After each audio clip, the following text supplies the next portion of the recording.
ഓം മഹാകാളി മഹാലക്ഷ്മി മഹാസരസ്വതൈക്യസ്വരൂപിണി ശ്രീ ലളിതാ പരമേശ്വരി ഭഗവതി പ്രസീദ പ്രസീദ രക്ഷ രക്ഷ. ലളിതാ സഹസ്രനാമത്തിൽ പറയുന്ന ഇച്ഛാശക്തിയുടെയും ജ്ഞാനശക്തിയുടെയും ക്രിയാശക്തിയുടെയും പ്രതീകങ്ങളാണ് മഹാകാളിയും മഹാലക്ഷ്മിയും മഹാസരസ്വതിയും. ഇപ്പം നവരാത്രി വ്രതം ആരംഭിച്ചത് ഇന്നും ഇന്നലെയൊന്നും അല്ല. നൂറ്റാണ്ടുകൾക്ക് മുൻപ് തന്നെ നവരാത്രി ആഘോഷം നിലനിന്നിരുന്നതായിട്ട് നമുക്കറിയാം. മഹാരാജാവ് സ്വാതി തിരുനാളിൻ്റെ കാലഘട്ടത്തിൽ നവരാത്രി മണ്ഡപത്തിൽ 9 ദിവസവും 9 രാഗങ്ങളിൽ പാടിയിരുന്ന ആ സംഗീത ആലാപനം ഇന്നും പതുപോലെ ഉണ്ട്. എങ്കിലും ഒരു കാര്യം നമ്മൾ മനസ്സിലാക്കേണ്ടത്, എന്താണ് ഈ നവരാത്രി? നവരാത്രി കൊണ്ട് പറയുമ്പോൾ ദേവിയുടെ 9 ഭാവങ്ങളെക്കുറിച്ച് ഉള്ള പ്രാർത്ഥന.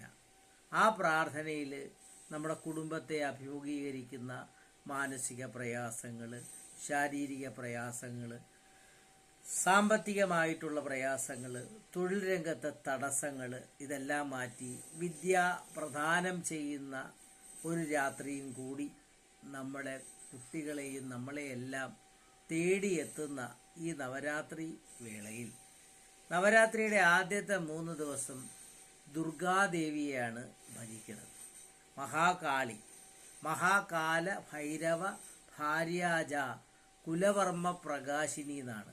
കുലത്തിന് ഏറ്റവും കൂടുതൽ പ്രകാശം ചൊരിയുന്ന, ദുർഗതി മാറ്റുന്ന ദുർഗാഭഗവതിയുടെ 3 രൂപങ്ങളാണ് ഈ നവരാത്രിയുടെ 3 ദിവസം തുടക്കത്തിൽ നമ്മൾ ആഘോഷിക്കുന്നത്.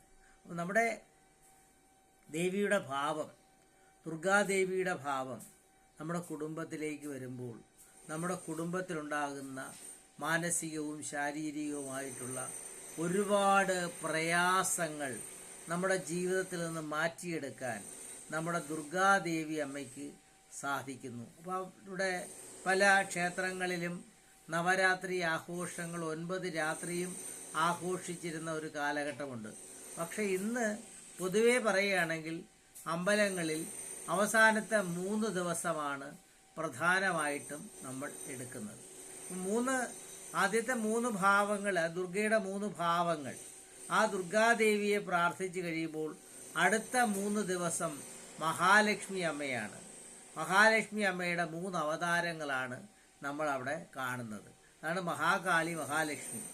മഹാലക്ഷ്മി എന്ന് പറയുമ്പോൾ നമുക്ക് എന്തെല്ലാം സാമ്പത്തിക പ്രശ്നങ്ങളുണ്ടോ ആ സാമ്പത്തിക പ്രശ്നങ്ങളൊക്കെ മാറി നമ്മുടെ കുടുംബത്തിന് അഭിവൃദ്ധി വരുത്തുന്നതിനു വേണ്ടി മഹാലക്ഷ്മിയെ ആരാധിക്കുന്ന 3 ദിനങ്ങൾ.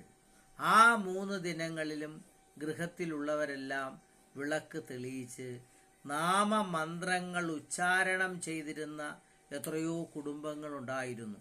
ഇന്ന് എല്ലാം ഒരു യാന്ത്രികമായി മാറിക്കൊണ്ടിരിക്കുന്ന കാലഘട്ടമാണ്. അത് നമ്മൾ മാറ്റിയെടുക്കണം. കാരണം ജീവിതത്തിൽ എപ്പോഴും വിജയം കൈവരിക്കാൻ കഴിയുന്ന ഈ ദേവീഭാവങ്ങൾ, ആദിപരാശക്തിയുടെ ഈ ഭാവങ്ങൾ നമ്മുടെ കുഞ്ഞുങ്ങളിലേക്കായാലും നമ്മളിലേക്കായാലും ചൊരിയുമ്പോൾ നമ്മുടെ ജീവിതത്തിന് പ്രത്യേക ഒരു പ്രകാശം ഉണ്ടാക്കിയെടുക്കാൻ സാധിക്കുന്നു. ഇപ്പോൾ അവസാനത്തെ 3 ദിവസം പൊതുവെ പറയുകയാണെങ്കിൽ ഇപ്പോൾ നമ്മൾ 11-ാം തീയതി വൈകുന്നേരം 5 മണിക്ക് പൂജ വച്ചിട്ട് 13-ാം തീയതി രാവിലെ പൂജ എടുത്തിട്ടാണ് വിദ്യാരംഭം ആരംഭിക്കുന്നത്. അപ്പോൾ വിദ്യ നേടുന്ന ആ ഒരു കാലഘട്ടം. ഇപ്പം വിദ്യ തേടാൻ കുട്ടികളെയും കൊണ്ട് രക്ഷകർത്താക്കൾ പരക്കം പായുകയാണ്. വലിയ വലിയ വ്യക്തികളുടെ മുന്നിലേക്ക് കൊണ്ടിരുത്തി കുട്ടികളെ വിദ്യ പകർന്നു കൊടുക്കാൻ വേണ്ടി ശ്രമിക്കുന്ന മാതാപിതാക്കളാണ്. അപ്പോൾ പൊതുവെ പറയുകയാണെങ്കിൽ എൻ്റെ ഒരു അഭിപ്രായത്തിൽ നമ്മുടെ കുട്ടികളെ അങ്ങനെ കൊണ്ട് ഓടുമ്പോൾ ഒരു കാര്യം നമ്മൾ മനസ്സിലാക്കണം. ജീവിതത്തിൽ നമ്മുടെ കുട്ടികൾക്ക് ഐശ്വര്യം ഉണ്ടാക്കിയെടുക്കാൻ പഴയ കാലഘട്ടത്തിൽ നമ്മുടെ കുടുംബത്തിലെ കാരണവന്മാർ തന്നെയായിരുന്നു ഹരിശ്രീ ഗണപതയെ നമ എന്ന് കുട്ടികളുടെ കൈകൊണ്ട് പിടിച്ച് മണലിൽ എഴുതിച്ച് നാവിൽ സ്വർണം കൊണ്ട് ഹരിശ്രീ ഗണപതേ നമ എന്ന് കുത്തി വരയ്ക്കുന്നു. അപ്പോൾ പഴയ കാരണവന്മാരായിരുന്നു കുടുംബത്തിൻ്റെ ആധികാരികമായിട്ടുള്ള വ്യക്തി. ആ വ്യക്തിയെ കൊണ്ടാണ് നമ്മൾ കുട്ടികളെ എഴുത്തിനിരുത്തുന്നത്. ഇന്ന് അതല്ല. ഇന്ന് വിദ്യാരംഭം എന്ന് പറയുമ്പോൾ വിദ്യ തേടിയുള്ള ഒരു യാത്രയാണെന്ന് തന്നെ പറയാം. വലിയ വലിയ വ്യക്തികളുടെ മുന്നിൽ കൊണ്ടിരുത്തി. അപ്പോൾ ഞാനിപ്പോൾ ഉദാഹരണം പറയുകയാണെങ്കിൽ രസകരമായൊരു കഥയുണ്ട്. അത് ഞാൻ വ്യക്തികളെ എടുത്തു പറയുന്നില്ല. ഒരു പ്രമുഖ പത്രത്തിൽ വിദ്യാരംഭം കുറിക്കാനിരുന്ന അധ്യാപകരെ കണ്ട് ഞാൻ ഞെട്ടിപ്പോയിട്ടുണ്ട്. കാരണം തലേന്ന് ഇവർ നല്ലപോലെ പൂസായിട്ട് ഇരുന്ന വ്യക്തികളാണ്. നല്ലപോലെ പൂസായിട്ടിരുന്നിട്ടാണ് പിറ്റേന്ന് കുട്ടികളുടെ നാവിന്മേൽ ഹരിശ്രീ ഗണപതി നമ എന്ന് കുത്തി വരയ്ക്കുന്നത് കണ്ടപ്പോൾ ഞാൻ അത്ഭുതപ്പെട്ടുപോയി. അപ്പം പലരും ഉന്നതരുടെ നിലയിൽ ഉന്നത വ്യക്തികളുടെ മുന്നിലേക്ക് കൊണ്ടുപോയി കുട്ടികളെ ഇരുത്തി ആ വിദ്യ കുറിപ്പിക്കുന്ന ആ ഒരു ഇന്നത്തെ ആ കാലഘട്ടത്തിലെ സമ്പ്രദായത്തെക്കുറിച്ച് എനിക്ക് വലിയ ബോധം അല്ലെങ്കിൽ വ്യക്തിത്വമൊന്നും ഇല്ലെന്നാണ് ഞാൻ പറയും. കാരണം എന്ന് വെച്ചാൽ എൻ്റെ അറിവ് മറ്റൊരു കുട്ടിയിലേക്ക് പകർന്നു നൽകുമ്പോൾ ആ കുട്ടി നന്നായി വരണമെന്ന് ആഗ്രഹിച്ചാണ് കൈവിരൽ കൊണ്ട് ഹരിശ്രീ ഗണപതേ നമ എന്ന് കുത്തി വരയ്ക്കുമ്പോൾ കുട്ടികൾക്കറിയാം. അപ്പം അത് നാവിന്മേൽ പകരുമ്പോൾ മഹാകാളിയുടെയും മഹാലക്ഷ്മിയുടെയും മഹാസരസ്വതിയുടെയും ആ പൂർണ്ണത, സാക്ഷാൽ മൂകാംബികാ ദേവിയുടെ പൂർണ്ണത കുട്ടിയുടെ ഉള്ളിലേക്ക് വരിക തന്നെ ചെയ്യും. ഞാൻ ഈ അടുത്ത കാലത്ത് വളരെ പ്രശസ്തമായ ഒരു ക്ഷേത്രത്തിൽ എഴുത്തിനിരുത്താൻ പോയി. അപ്പോൾ അവിടെ ചെന്നപ്പോൾ വളരെ പ്രമുഖരായ വ്യക്തികളാണ് മറ്റുള്ള ആചാര്യന്മാർ. അപ്പോൾ ആ ആചാര്യന്മാരെന്ന് വെച്ചാൽ വളരെ പ്രശസ്തരായ ആചാര്യന്മാരാണ്. ഇപ്പോൾ പേരിനോടൊപ്പം 3 അക്ഷരം കൂടി വരുമ്പോഴത്തേക്ക് അവരുടെ മുന്നിലേക്ക് കുട്ടികളെ കൊണ്ടുപോയി എഴുത്തിനിരുത്താൻ ക്യൂ നിൽക്കുന്ന രക്ഷകർത്താക്കളെ കണ്ടു. അപ്പോൾ നമ്മളവിടെ ഒരു നോക്കുകുത്തിയെ പോലെ ഇരിക്കുകയും മറ്റുള്ള കുട്ടികളെ അവരിലേക്ക് കൊണ്ടുപോവുകയും ചെയ്യുമ്പോൾ അങ്ങനെയുള്ള ഒരു ക്ഷേത്രത്തിലേക്ക് നമ്മൾ പോകാതിരിക്കുന്നില്ല നല്ലത്. കാരണം നമ്മളെ മനസ്സിലാക്കുന്ന രക്ഷകർത്താക്കൾ വളരെ കുറവാണ്. കാരണം ഇപ്പോൾ എല്ലാവരും വളരെ പ്രമുഖരായ വ്യക്തികളുടെ മുന്നിൽ കൊണ്ടുപോയി എഴുത്തിനിരുത്തി കഴിഞ്ഞാൽ എൻ്റെ കുട്ടികൾ വലിയ നിലവാരത്തിലേക്ക് എത്തിച്ചേരുമെന്ന് വിശ്വസിക്കുന്ന രക്ഷകർത്താക്കളോട് എനിക്കൊരു കാര്യമേ പറയാനുള്ളൂ. എൻ്റെ കുട്ടി നന്നാകണമെങ്കിൽ ഞാൻ തന്നെ എഴുത്തിനിരുത്തിയാൽ വളരെ നന്നായി വരുന്ന ഒരു കാലഘട്ടമാണ്. ഞാനൊരു വളരെ പ്രശസ്തരായ ഒരു എഴുത്തുകാരിയുടെ വീട്ടിലേക്ക് എഴുത്തിന് കൊണ്ടിരുത്തിയപ്പോൾ അവർ പെട്ടെന്ന് കുറച്ച് നിർത്തിയിട്ട് ഉടനെ വളരെ അത്യാവശ്യമായിട്ട് താഴേക്ക് വേറൊരു വ്യക്തി വന്നപ്പോൾ ഇറങ്ങിപ്പോയി.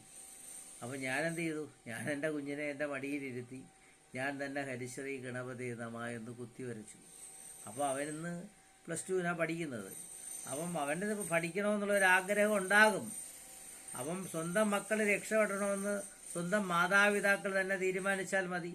സ്വന്തം മക്കളെ വടിയിലിരുത്തി ഹരിശ്രീ ഗണപതി നമ എന്ന് കുത്തിക്കുറിച്ചു കൊടുത്താൽ എന്താ കുഴപ്പം? അവനവന് കുഞ്ഞുങ്ങൾക്ക് ജന്മം നൽകാമെങ്കിൽ ആ കുഞ്ഞു മനസ്സിലേക്ക് ഹരിശ്രീ ഗണപതി നമ എന്ന് കുത്തി വരയ്ക്കുന്നതിന് യാതൊരു തടസ്സവും ഇല്ലെന്നേ ഞാൻ പറയുള്ളൂ. അപ്പോൾ അവനവൻ്റെ മക്കളെ അവനവൻ്റെ കൈകൾ കൊണ്ട് പിടിച്ചെഴുതിക്കുമ്പോൾ തീർച്ചയായിട്ടും ആ കുഞ്ഞ് രക്ഷപ്പെടുമെന്നുള്ളൊരു വിശ്വാസം ഉണ്ടെങ്കിൽ, വിശ്വാസമാണ് എല്ലാം വലുത്, അല്ലാതെ അതിനപ്പുറം വേറെ ഒന്നുമില്ലെന്നാണ് ഞാൻ പറയുന്നത്. അതുകൊണ്ട് അവസാനത്തെ 3 ദിവസം ആ പറയുന്ന ഈ 11-ാം തീയതിയുടെ അന്ന് വൈകുന്നേരം പുസ്തകങ്ങളെല്ലാം വച്ച് മഹാദേവിയെ മനസ്സിൽ ധ്യാനിച്ച്, മഹാസരസ്വതിയുടെ ദിവസമാണ് 3 ദിവസങ്ങൾ. ആ സരസ്വതി മാതാവിൻ്റെ കടാക്ഷം വാണിയിടുക അനാരതമെന്നുട നാവു തന്മേൽ വാണി മാതാവേ വർണ്ണവിഗ്രഹേ വേദാത്മികേ നാണമെന്നിയേ മുതാ നാവിന്മേൽ നടനം ചെയ്യുക ഏണാങ്കാനനെ യഥാകാനനെ ദിഗംബരനെന്ന് സാക്ഷാൽ എഴുത്തച്ഛൻ പോലും രാമായണത്തിൽ കുറിച്ചു വെച്ച വാണി മാതാവിൻ്റെ അനുഗ്രഹം തൻ്റെ കുട്ടികൾക്കും ഇനി വരുന്ന തലമുറകൾക്കും ഉണ്ടാകണമെന്നുള്ള ബോധം രക്ഷകർത്താക്കളിൽ ഉണ്ടാകുമെങ്കിൽ ഈ ത്രിസന്ധ്യാനേരത്ത് 11-ാം തീയതി അന്ന് പുസ്തകങ്ങളെല്ലാം വെച്ച് കുട്ടികളുടെ നാവിന്മേൽ ഒരുപാട് മന്ത്രങ്ങൾ പറഞ്ഞുകൊടുത്തു മനനം ചെയ്യുന്ന മന്ത്രം ഉള്ളിലേക്ക് കയറ്റി വച്ചാൽ അവനിലൊരു ഈശ്വര വിശ്വാസം ഉണ്ടാകും, ഈശ്വര ഭക്തി ഉണ്ടാകും. ആ ഈശ്വരഭക്തി കുട്ടികളെ ഉന്നത നിലവാരത്തിലേക്ക് എത്തുക. അവന് യാതൊരു ഭയവും വരുന്നില്ല പഠിക്കാൻ. അല്ലെങ്കിൽ സന്ധ്യയ്ക്ക് താമസിച്ചു പോയി, മക്കൾ വരാൻ താമസിച്ചു എന്നുള്ള ഒരു വെപ്രാളമൊന്നും വേണ്ടി വരില്ല. കാര്യം ദൈവം ഈശ്വരൻ നമ്മളെ കുട്ടികളെ സംരക്ഷിക്കും. അവർക്ക് വേണ്ടുന്ന എല്ലാവിധ നന്മകളും വിശ്വാസപൂർവ്വം ഭഗവാൻ നൽകും, അല്ലെങ്കിൽ ഭഗവതി നൽകും എന്നതൊരു തോന്നലുണ്ടെങ്കിൽ ആ കുട്ടികളെ നന്നാക്കിയെടുക്കാൻ നമുക്ക് സാധിക്കുക തന്നെ ചെയ്യും. അങ്ങനെ അവസാനത്തെ 3 ദിവസം സരസ്വതി മാതാവിനെ പൂജിച്ച് അവസാനത്തെ ആ വിദ്യാരംഭ ദിവസം കുട്ടികളുടെ നാവിന്മേൽ, അവർ പ്രായം നോക്കണ്ട, എല്ലാ കുട്ടികൾക്കും ഹരിശ്രീ ഗണപതി നമഃ എഴുതാം. ഞാനും ഒരു അധ്യാപകനാണെങ്കിൽ ആ അധ്യാപകനായ എനിക്കും ഹരിശ്രീ ഗണപതി നമഃ എന്ന ആ അക്ഷരം കുറിക്കാൻ കഴിയും. അങ്ങനെ കുറിക്കുമ്പോൾ നാവിന്മേൽ വീണ്ടും വീണ്ടും സരസ്വതിയുടെ വിളയാട്ടം ഉണ്ടാവുക തന്നെ ചെയ്യും. സരസ്വതി ആ വരതയായ കാമരൂപിണിയായ സാക്ഷാൽ ജഗദംബികയുടെ അനുഗ്രഹം ഉണ്ടാകുന്നതിനുള്ള ഒരു പ്രാർത്ഥന. ആ പ്രാർത്ഥനയിലൂടെ ഈ നവരാത്രി ദിവസം രക്ഷകർത്താക്കൾ സ്വയം തീരുമാനിക്കുക, നമ്മുടെ കുഞ്ഞുങ്ങൾ നന്നായി വരുവാൻ നമ്മുടെ പ്രാർത്ഥനയിലൂടെ സാധിക്കും. അപ്പോൾ എന്തൊക്കെയായാലും മറ്റുള്ളൊരാൾക്ക് ഒരു കുഞ്ഞ് വളർന്നു വരുമ്പോൾ, അല്ലെങ്കിൽ ആ കുഞ്ഞിൻ്റെ വളർച്ചയിലും കഴിവിലും അവനെ അഭിനന്ദിക്കുന്നതിന് പകരം മറ്റ് മനസ്സുകളിലൊക്കെ ഒരു കുശുമ്പ് സ്വഭാവം വരാം. ഇവനെങ്ങനെയെങ്കിലും നശിച്ചു പോണേ എന്നുള്ളുണ്ടെങ്കിലും പ്രാർത്ഥിക്കാം. പക്ഷേ സ്വന്തം മാതാപിതാക്കൾ തൻ്റെ കുഞ്ഞുങ്ങൾ നന്നായി വരണമെന്നുള്ള ആ ദേവിയോടുള്ള പ്രാർത്ഥനയ്ക്കാണ് ബലം. അങ്ങനെയുള്ള പ്രാർത്ഥന മക്കളിലേക്ക് പകരുമ്പോൾ മറ്റുള്ള ആളുകൾ എന്തൊക്കെ പറഞ്ഞാലും ശരി, തൻ്റെ കുഞ്ഞുങ്ങൾ നന്നായി വരിക തന്നെ ചെയ്യും. അപ്പം VT ഭട്ടതിരിപ്പാടിൻ്റെ ഒരു പാഠം പഠിപ്പിക്കുമ്പോൾ അറിയാം, തീയാടി നമ്പ്യാരുടെ മകള് ഹരിശ്രീ ഗണപതി നമഃ എന്ന് കുത്തി വരയ്ക്കേണ്ടി വന്നപ്പോൾ ആ കുട്ടി ചോദിച്ചു, കണക്കൊന്ന് പറഞ്ഞു തരാമോ എന്ന് ചോദിച്ചപ്പോൾ ആ സ്ലേറ്റിലെ കണക്ക് പറഞ്ഞു കൊടുക്കാൻ പോലും VT ഭട്ടതിരിപ്പാടിന് കഴിഞ്ഞില്ല. പിറ്റേന്ന് ആ തീയാടി പെൺകുട്ടിയുടെ ശിഷ്യത്വം കൈക്കൊണ്ട് ഹരിശ്രീ ഗണപതി നമഃ കുത്തി വരച്ച വളരെ പ്രശസ്തനായി തീർന്ന ശ്രീ VT ഭട്ടതിരിപ്പാടിൻ്റെ കഥ.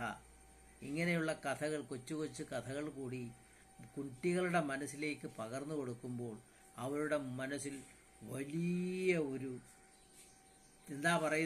വലിയൊരു ഭണ്ഡാകാരം, ജീവിതത്തിലുണ്ടാകാവുന്ന ഒരുപാട് അറിവുകൾ അവരുടെ ഹൃദയത്തിലേക്ക് പകരുന്നു. ആ ഹൃദയത്തിൽ പകരുമ്പോൾ ആ കുട്ടികൾ നാളെ വിശ്വപൗരന്മാരായി വരാം, അല്ലെങ്കിൽ ഉന്നത നിലയിൽ എത്തിച്ചേരാം. അങ്ങനെയുള്ള ഒരു പ്രാർത്ഥനയിലേക്ക് കൊണ്ടുപോകാൻ ഈ നവരാത്രി ദിവസത്തിൽ പ്രിയപ്പെട്ട മാതാപിതാക്കൾക്കാകട്ടെ. അങ്ങനെയുള്ള മാതാപിതാക്കൾ നമ്മുടെ കുഞ്ഞുങ്ങളെ കൂടുതൽ ഉയരങ്ങളിലേക്ക് എത്തിക്കാൻ എല്ലാ നവരാത്രി ദിവസങ്ങളിലും ദേവീക്ഷേത്ര ദർശനം നടത്തി വീട്ടിൽ ദേവിയുടെ ചിത്രം വെച്ച് പ്രാർത്ഥിപ്പിച്ചാൽ ആ പ്രാർത്ഥനയ്ക്ക് ബലമുണ്ടാകുമെന്നുള്ളതാണ് എൻ്റെ വിശ്വാസം. ആ വിശ്വാസം കണക്കിലെടുത്ത് ദേവിയെ മനസ്സു നിറഞ്ഞു പ്രാർത്ഥിച്ചാൽ നമ്മുടെ ജീവിതത്തിൽ ലക്ഷ്യം കൈവരിക്കാൻ കഴിയുക തന്നെ ചെയ്യും. അക്ഷരവിദ്യാ സ്വരൂപിണി അക്ഷയമന്ത്ര പ്രവാഹിനി തമസിൻ പൊയ്കയിൽ ഉഷസ്സുപോലെ ഉണരൂ പുണ്യമഹസേ. അക്ഷരവിദ്യാസ്വരൂപിണിയായ സാക്ഷാൽ ശ്രീ സരസ്വതി ദേവിയുടെ അനുഗ്രഹം എല്ലാ പ്രിയപ്പെട്ടവർക്കും ഉണ്ടാകട്ടെ. ഇച്ഛാശക്തിയുടെയും ജ്ഞാനശക്തിയുടെയും ക്രിയാശക്തിയുടെയും രൂപമായ സാക്ഷാൽ ജഗദംബിക നിങ്ങളെ എല്ലാവരെയും അനുഗ്രഹിക്കട്ടെ എന്ന് പ്രാർത്ഥിക്കുന്നു.